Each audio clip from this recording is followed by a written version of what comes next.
마태복음 10장 16절의 말씀입니다. 말씀의 제목은 제자입니까? 라고 하는 제목이에요. 이 제목을 보시면 아시겠지만 예전 후안 까를로스 오르티즈라고 하는 스페니시권 목사님께서 쓰신 그 노란색 카피의 그 제자입니까? 라고 하는 그 책의 제목에서 제가 따왔습니다. 제가 오래전에 이 책을 읽었던 적이 있는데 굉장히 이 책을 읽고 좀 스스로가 발가벗겨졌던 그런 느낌을 아직도 잊지를 못합니다. 특별히 이 첫 장의 제목이 참 저한테 가슴 아프게 인상적이었는데요. 그 장의 제목의 이름은 내가복음서라는 것이었습니다. 우리 성경의 신약을 보시면 마태복음, 마가복음, 누가복음이 있잖아요. 그것처럼 우리가 어느덧 예수님을 바라보고 예수님에 대해서 증언하는 복음이 아니라 나를 위한, 나를 향한 내가복음으로 우리가 다시 되돌아가고 있지 않는가라는 말씀이었습니다.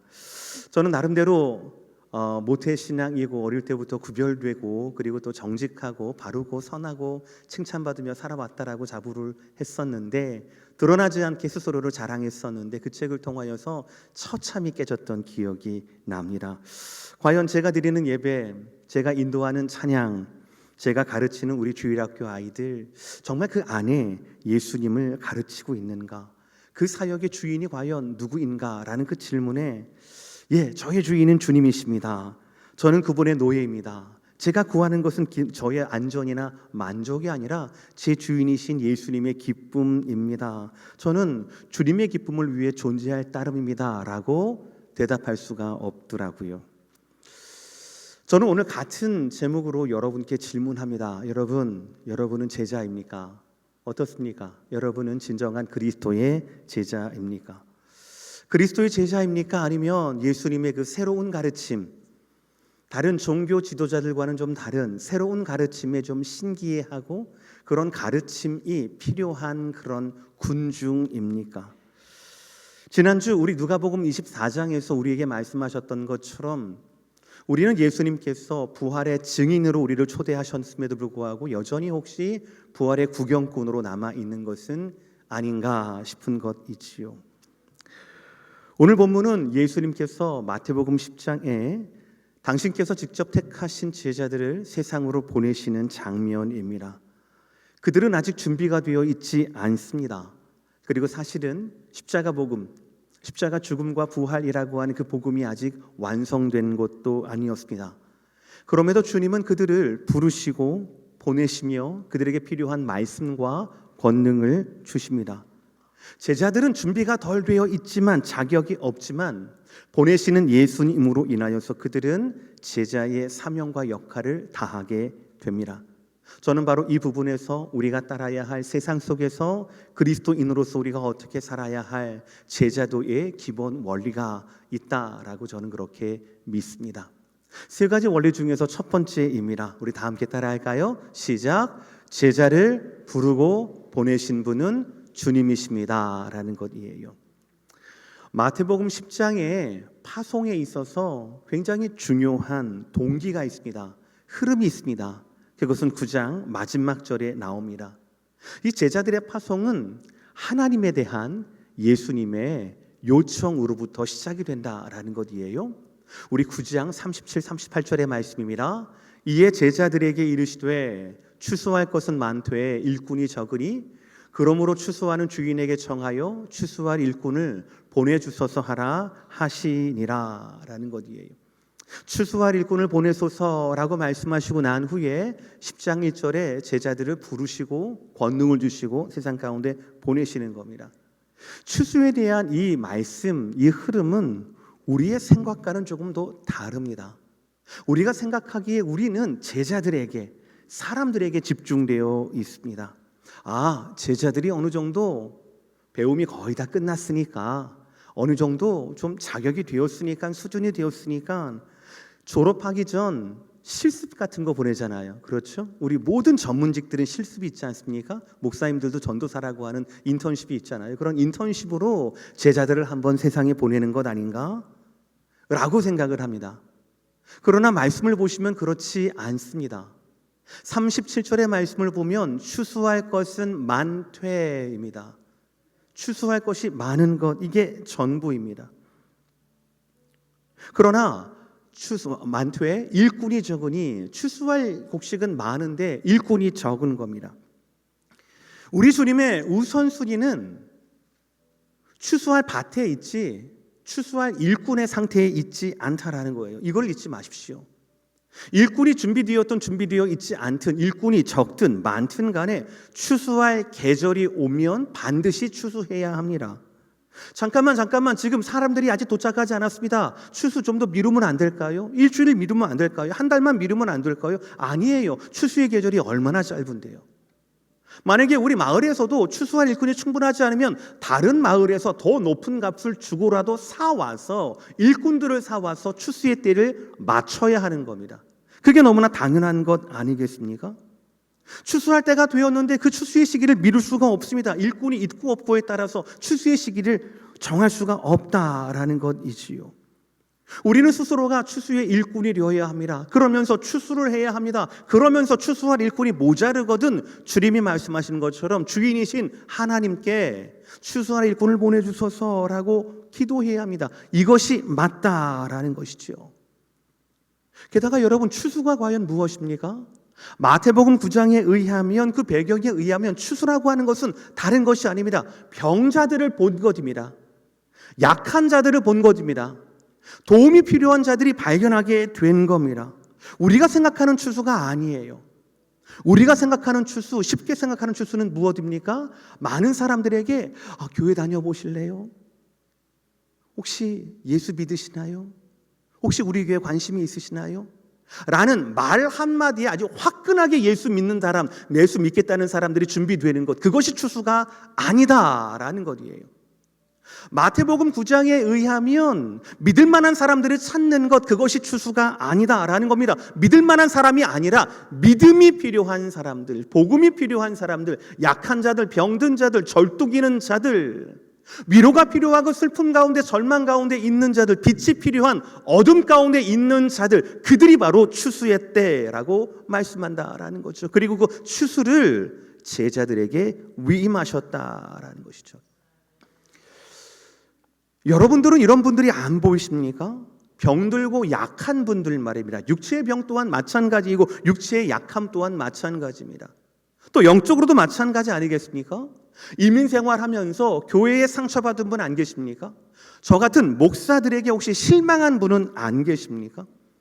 거칠고 삭막한 이민 생활 가운데 온전한 돌봄을 받지 못하고 아직도 고립된 채로 신음하는 분들은 안 계십니까?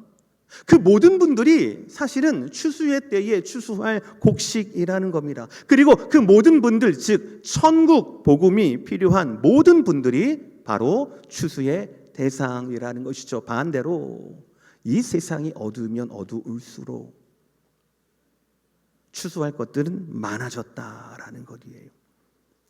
이렇듯 마태복음 마지막 장 9장 마지막 구절을 통하여서 주님은 우리에게 명령하셔요. 추수할 일꾼이 부족하거든 아버지께 청하라. 아직 너희는 3년을 다 채우지 않았지만, 아직 너희는 온전한 복음을 경험하지 않았지만 너희가 추수의 일꾼이 되고 너희가 아버지에게 말해서 청해서 추수할 일꾼들을 더 보내달라고 말하라라고 말씀을 하셔요. 그렇게 해서 그들을 부르신 겁니다. 그리고 그들에게 권능을 주십니다. 10장 1절의 말씀 다 함께 시작. 예수께서 그의 12제자를 부르사 더러운 귀신을 쫓아내며 모든 병과 모든 약한 것을 고치는 권능을 주시니라. 할렐루야. 주님은 부르기만 하지 않으셨습니다. 주님은 부르신 자들에게 권능을 주셨어요. 12제자들은 귀신을 쫓아내는 권능과 그리고 약한 것, 병든 것을 고치는 권능을 예수님께로 받았습니다. 제자들이 충분히 준비된 것도 아니었습니다. 졸업시험을 봐서 통과한 것도 아니었습니다. 이 제자들이 세상 앞에 나아갈 수 있는 이유는 한 가지밖에 없었습니다. 바로 주님이 부르셨고 주님이 보내셨기 때문이다라는 것이죠. 오늘 본문을 보면 이렇게 부르시고 보내시는 주님과 제자와의 관계를 이렇게 수없이 많이 강조합니다. 1절의 말씀, 예수께서 그의 12제자를 부르사. 5절 말씀, 예수께서 그 12를 내보내시며. 16절 말씀, 보라 내가 너희를 보내미라는 것이죠. 제자를 부르신 것이 예수님이에요. 제자를 보내신 분도 예수님입니다. 여러분, 제자의 정체성은 결코 제자 그 스스로에게 있지 않다라는 것이죠. 베드로는 여전히 다혈질일 겁니다. 도마는 여전히 회의적일 겁니다. 가룟 유다는 여전히 계산적이었을 겁니다.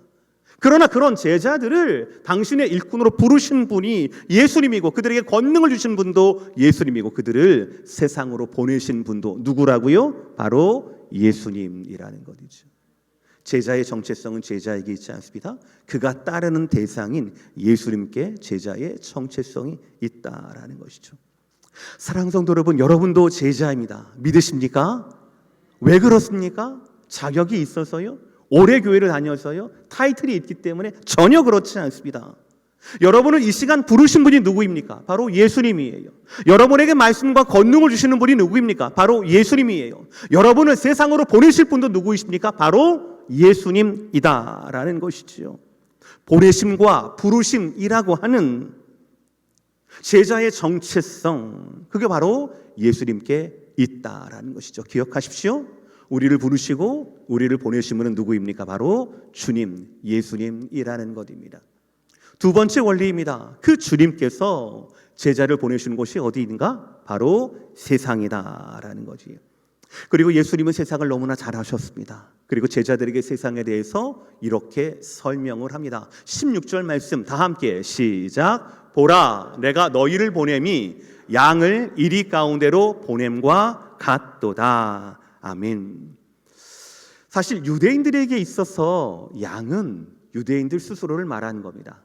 그리고 이리는 그 양을 괴롭히는 이방인들을 말해요. 그러나 오늘 본문에서 양은 교회와 성도를 말하는 겁니다. 이리는 당연히 교회와 성도를 해하려 하는 악한 세력들을 말하는 겁니다. 사도행전 2장 20장 29절에서 이렇게 말해요. 내가 떠난 후에 사나운 이리가 여러분에게 들어와서 그 양떼를 아끼지 아니하며 라고 되어 있습니다. 기본적으로 양은 자기의 힘으로 이리를 막아낼 수가 없습니다. 여러분들 살찐 양, 털 많은 양, 순한 양, 어리석은 양, 눈먼 양 이런 얘기는 들어봤지만 싸움 잘하는 양 못 들어봤잖아요. 그렇죠? 그 양이 아무리 수십 마리, 수백 마리 있다 하더라도 이리 한 마리로 인해서 혼비백산 도망가는 게 양의 숙명이고 본능입니다. 그러나 기억하셔야 합니다. 제가 1대지에 뭐라고 했습니까? 제자의 정체성은 누구에게 있다고요? 제자에게 있다고요? 아니면 그를 부르시고 보내신 주님에게 있다고요? 주님에게 있다고요. 제자의 정체성은 주님에게 있습니다. 당연히 제자의 능력 또한 누구에게 있겠습니까? 주님에게 있다라는 것이에요. 1절에서 분명히 밝혔습니다. 예수께서 그의 12 제자를 부르사라고 부르셨어요. 그러니까 부르신 곳은 어디입니까? 바로 예수님 곁이에요. 그리고 16절에 분명히 말했습니다. 내가 너희를 보낸다라는 거예요. 나에게로 부르셨던 그 예수님께서 이 제자들을 세상으로 보내신다라는 겁니다. 여러분, 양의 주인은 목자입니다. 목자예요. 목자는 양을 잘 압니다. 또 목자는 세상을 잘 압니다. 이 세상에 양을 힘들게 할 이리가 있다는 것을 잘 알아요. 그럼에도 보내는 겁니다.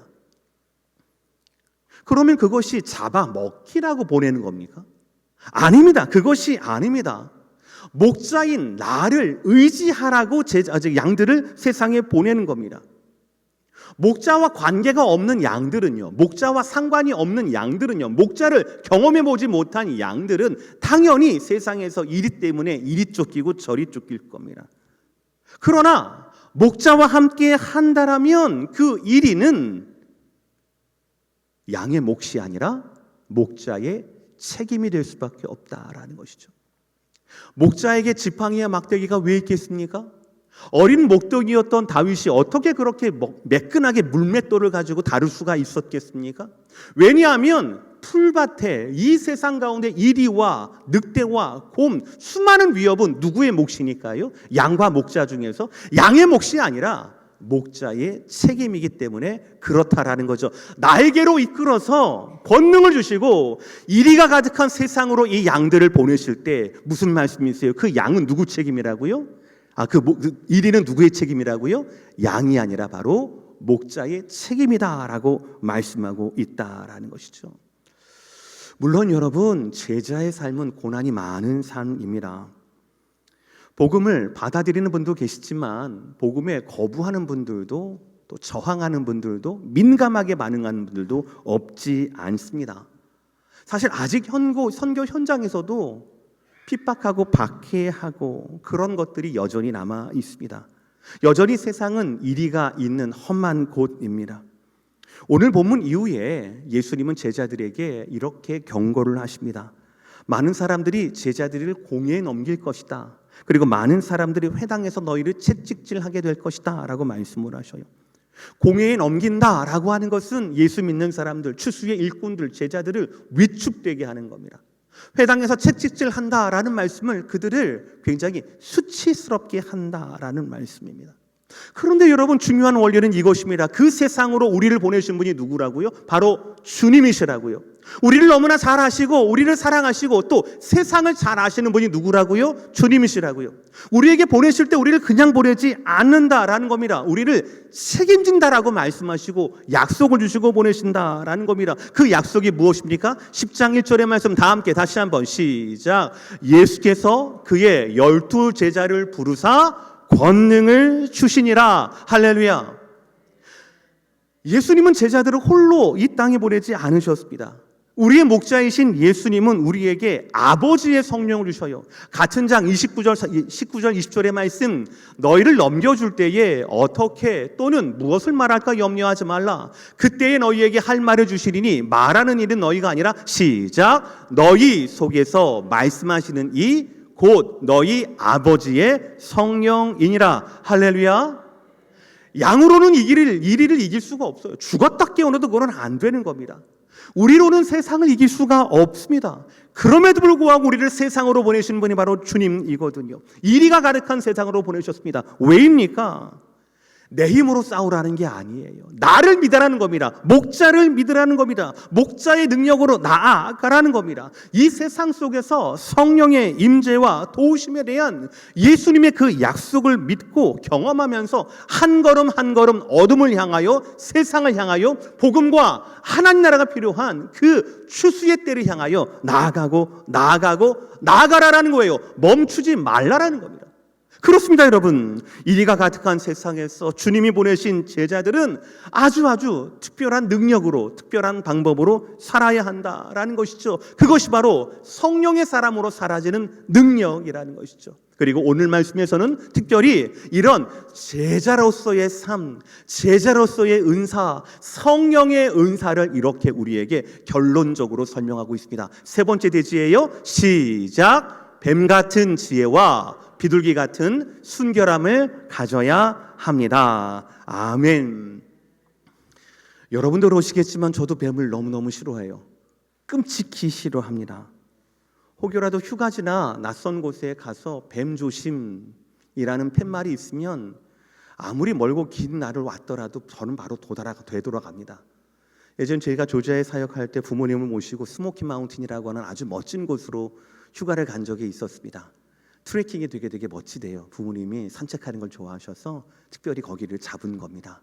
그래서 이제 숙소를 잡고 그 다음날 아침 일찍 아이들까지 막 깨워가지고 온 가족이, 할아버지, 저, 아이들, 손주까지 해서 아주 그림처럼 멋있는 트레킹을 떠났는데요.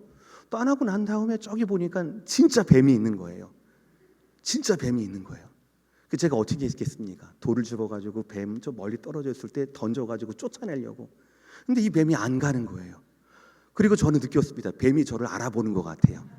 제 얼굴을 알아보는 것 같았어요. 그래가지고 부모님 막 설득해가지고 저 뱀 물리면 방법도 없습니다. 막 그래가지고 되돌아봐서 다시 숙소로 들어왔습니다. 그리고 난 다음에 한 발자국도 거기서 안 나왔어요. 숙소에서. 어디 나갈 일이 있으면 무조건 다 차를 타가지고 나가고 막 들어왔어요. 저는 뱀이 저를 기억할 것 같았거든요. 그러니까 아무리 말씀에 뱀처럼 지혜로라 이런 말씀이 있어도 그런 지혜는 저는 별로 그렇게 좀 구하고 싶지는 않아요. 그런데 여러분, 뱀과 비둘기가 동물인데 그 동물들이 어떻게 사람의 성품인 지혜로움과 순결함을 가질 수가 있겠습니까? 아니죠. 그들은 본능밖에 없죠. 다만 뱀 같은 지혜로움, 비둘기 같은 순결함이라는 것이죠. 여러분, 그러면 뱀 같은 지혜로움, 뱀에게서 발견할 수 있는 지혜로움은 무엇입니까? 여러분 기억하셔야 합니다. 조용히 위험을 피하는 법입니다. 뭐라고요? 뱀의 지혜가 조용히 위험을 피하는 법이라고요. 필요하지 않다면 뱀은 자기를 드러내지 않습니다.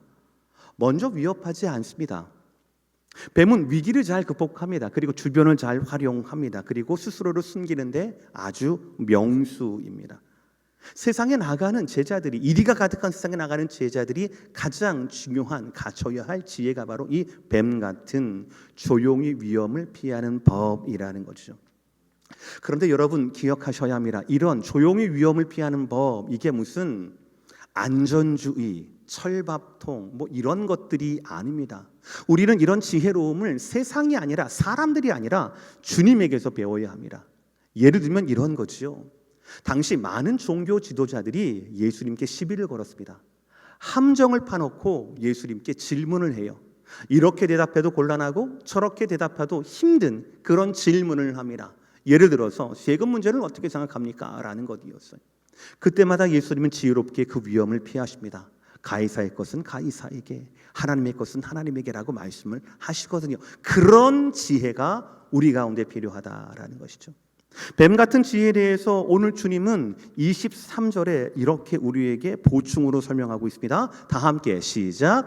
이 동네에서 너희를 박해하거든 저 동네로 피하라. 내가 진실로 너희에게 이르노니 이스라엘의 모든 동네를 다 다니지 못하여서 인자가 오리라. 지혜롭게 피하되 이 동네만이 아니라 저 동네만이 아니라 모든 동네에 이르기까지 복음을 전해야 한다라는 겁니다. 오해하지 마십시오. 아, 뱀처럼 지혜로우래. 아, 그러면 위험을 감당하면 안 되는 거구나. 위험한 것에는 아주 얼씬도 하지 말아야겠구나. 우리 선교하면 안 되겠구나. 중국 선교 이제 하면 안 되겠구나. 북한 선교하면 안 되겠구나. 큰일 나는 거네. 이게 아니에요. 그게 뱀같이 지혜로운 게 아닙니다. 뱀같이 지혜로운 건 바로 뭐냐면 이 마을 저 마을뿐만 아니라 주님이 오시기까지 모든 마을에 우리가 복음을 전할 수 있도록 복음을 전하는 것만큼은 포기하지 않아야 한다라는 것이고, 이것이 바로 저와 여러분이 배워야 할 지혜라는 것이죠. 두 번째, 비둘기 같은 순결함입니다. 먼저 비둘기는 온화해요. 비둘기는 무해합니다. 그래서 모든 나라에서 비둘기는 평화의 상징이기도 합니다. 특히 유대인들에게는 더욱더 뜻이 깊습니다. 노아의 홍수 때 드디어 물이 다 빠지고 이제 묻이 드러났다라고 하는 것을 누굴 통하여서 이 유대인들이 노아가 듣게 됩니까? 바로 비둘기를 통하여서 듣게 되거든요. 그래서 비둘기의 아름다움과 온전함과 순결함은 바로 성도의 상징으로 표현되기도 합니다. 게다가 구약에서 수많은 번제물 중에서 유일하게, 새 중에서는 유일하게 하나님께 제물로 드릴 수 있었던 것이 바로 이 비둘기였거든요. 게다가 신약에서 성령이 누구의 모양으로 왔다고요? 바로 비둘기 같은 모양으로 우리 가운데 임했다라고 표현하고 있거든요. 오늘 주님은 지혜로운 뱀에 대해서, 뱀의 지혜로움에 대해서 23절에 말씀하셨듯이 비둘기의 이 순결함에 대해서 14절에 보충 설명을 하고 계십니다. 이렇게 되죠. 누구든지 너희를 영접하지도 아니하고 너희 말을 듣지도 아니하거든 그 집이나 성에서 나가 너희 발에 먼지를 떨어버리라. 유대인들이 발에 먼지를 떠는 그 행동은 바로 뭐냐면, 이방인의 동네를 통과하고 난 후에 그들은 이방인의 동네가 부정했다라고 생각을 합니다. 이방인의 동네를 통과하고 난 후에 자기 신발이나 발에 묻었던 이방인의 부정한 흔적을 떨어버리는 것에서 유래를 했다라고 합니다. 이거 까탈스러운 게 아니라 주님께서 이렇게 말씀하시는 것은 바로 뭐냐면, 죄나 불의와 부정과 타협하지 않는 순수함, 신앙의 순결성을 강조한다라는 것이죠. 착각하지 마십시오. 이 순결함 또한 주님의 것입니다. 우리의 전통이나 우리의 것이 아니라 주님의 것이에요. 주님이 죽음에서도 세상을 이기신 것은 세상에 대해서, 사단에 대해서 양보하고 협의해서 그렇게 된 것이 아니었습니다. 주님은 죄와는 추호도 타협하지 않으셨고 그 거룩하심을 유지하면서 승리하셨다라는 것이죠. 히브리서 4장 15절 하반절 말씀입니다. 모든 일에 우리와 똑같이 시험을 받으신 이로되 뭐는 없으시다고요? 죄는 없으시다라는 거예요. 예수님도 약함을 하셨습니다. 예수님도 배고픔을 경험하셨습니다. 예수님도 두려우셨을 겁니다. 예수님도 외로우셨을 겁니다. 예수님도 힘드셨을 겁니다. 수치스러웠을 겁니다. 그러나 그 모든 연약함을 우리와 같이 느끼셨지만 예수님은 죄와는 타협하지 않으셨다라는 거지요. 그러니 사랑하는 성도 여러분, 기억하시길 바랍니다. 제자에게 주신 이 권능, 뱀처럼 지혜롭고 비둘기 같은 이 순결함, 이 권능은 모두가 다 예수님의 기준이라는 거예요. 우리의 기준이 아닙니다. 우리도 뱀처럼 지혜롭고 비둘기처럼 순결해야 합니다. 그러나 그 말씀을, 그 모델을 예수님에게서 찾아야 합니다. 예수님처럼 균형 있게 지혜롭고 순결해야 한다라는 겁니다.